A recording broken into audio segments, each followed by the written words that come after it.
this is Athena from Courage Coaching. Thank you for stopping by today. In today's video, I just wanted to go through a quick list of things that our wounded inner child does. When we've grown up in a dysfunctional family home and we live with symptoms of cptsd, this means that our inner child was probably severely abandoned or neglected or hurt when we were young. And this inner child wasn't able to fully develop into a comfortable, happy inner child. And our adult self will do a lot of things, but most of the things that we do that are unconscious come from the wounded part of us. And the wounded inner child will be the one that calls the shots in our adult relationships. And in this video, I just wanted to go through a quick list of what some of these behaviours look like. These behaviours are unconscious and they play out in our close relationships, in our friendships, in our intimate relationships, and they will be at the forefront of everything that we do unless we start our healing journey, unless we're able to figure stuff out, either through doing research of our own and trying to recover by reading books on how to heal from childhood trauma, or we're able to go to therapy and find a good therapist to help us heal that part of ourselves, right? It's very, very tricky if we don't have awareness. How are we going to be able to make our life better? If we see ourselves repeating certain patterns of behavior again and again, and we keep getting stuck in our life, or we may keep choosing the wrong partner, or we may have certain anxieties about things that other people don't have. And we can't quite put our finger on it, you know. We constantly feel really unhappy. We constantly feel that we push our needs aside. All of these things are a part of what our wounded inner child is doing when it's making decisions. So the first most important thing is that our wounded inner child is unlovable and unworthy. So if you have a deep sense of unworthiness and that you are not lovable, then this is your wounded inner child crying out for help, trying to get your attention. You have a lack of boundaries. Your wounded inner child will constantly allow people to hurt your feelings, will not be very good at self-advocating, will not show up for itself authentically. Your wounded inner child will not feel good enough, will have constant feelings of self-doubt. Your wounded inner child will look like a people pleaser or a caretaker.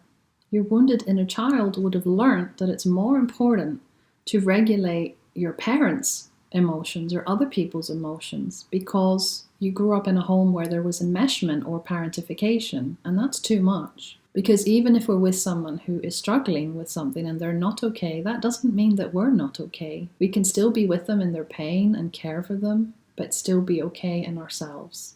Your wounded inner child will generally have constant anxiety and worry about everything. It will be scared a lot of the time, and it will struggle with a lot of the basic things that most people don't find so hard. May also have super achieving instincts or perfectionistic instincts. Super achieving or being a perfectionist creates a sense of safety for your wounded inner child, because when it was doing things right in childhood, their parents were happy, but when it wasn't doing things right, parents were mad.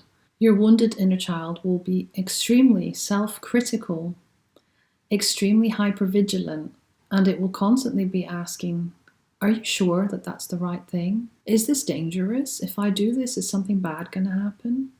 That's the hypervigilant wounded inner child. And the self-critical one is the internalized voice of the parent.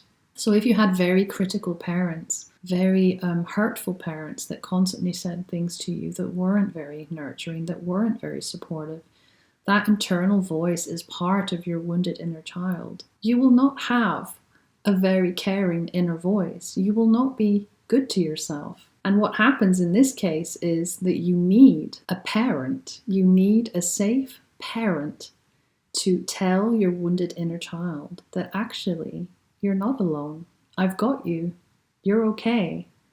And you, the adult, are the only one that can learn to create an inner parent that can nurture that wounded inner child. You have to be able to do that for yourself. But in order to do this, you need to feel stable and a bit healthier in yourself. Because how on earth are you supposed to be a good, stable parent for yourself? How are you supposed to guide your wounded inner child if you don't feel that way? If your wounded inner child is running the shop and they are doing what they want and they are in control all the time, your inner adult, your inner parent, won't be able to step up and take control. So that's something that you work on in time. A few other things that your wounded inner child does is that they deeply distrust other people. And also what happens is that it will avoid people. It will avoid things. It will avoid conflict at all costs, because conflict was really scary when you were a child. So even in adulthood, you will avoid these things and find these things really scary, really triggering. The minute somebody raises their voice or gets angry, you will feel triggered, you will feel scared. And essentially that's your wounded inner child saying, I don't like this is scary. This reminds me of when I was small and I didn't feel safe. Your wounded inner child will also have a deep fear of abandonment. In order to help, you need to develop a strong inner parent, a ferociously strong inner parent that will learn to take your inner child by the hand when it's scared, say things to it that are soothing and nurturing and loving and supportive. And all of the things that you needed to hear as a child, which you didn't have, you can do for yourself now. So that is the end of the video. Thank you so much for listening and for watching. I hope you found it useful. Bye-bye.